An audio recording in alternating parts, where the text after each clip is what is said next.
परगावी जातो 7वीच्या शिक्षणासाठी, तेव्हा त्याची आई त्याला पत्र लिहिते आणि आई म्हणते की बबू, इथून पुढे शहरात गेल्यानंतर 2-3च गोष्टी लक्षात ठेव. पहिली गोष्ट, कष्टाला पर्याय एकच, फक्त कष्ट.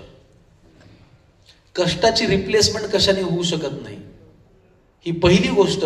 आणि दुसरी गोष्ट, जेव्हा परगावी जाऊन आपण प्रगती करत असतो, परगावी जाऊन आपण संघर्ष करत असतो, तेव्हा एक गोष्ट लक्षात ठेवावी, कितीही मनाच्या विरुद्ध झालं तरी पोटात शिरून राहत जाय. क्षेत्र कुठलंही असू द्या, प्रत्येक क्षेत्रामध्ये काम करत असताना आपल्या मनासारखं होईलच याची काहीच शाश्वती नाही, पण तरी सुद्धा समोरच्याला सर तुम्ही मोठे आहात हे म्हणावंच लागतं. हे पोटात शिरून राहणं आपल्याला प्रगतीकडे नेतं. त्यामुळे इथून पुढेही काम करत असताना नम्र राहा, शिक्षण घेत असताना नम्र राहा. समोरच्याला मोठं म्हणल्याने आपलं काहीही बिघडत नाही.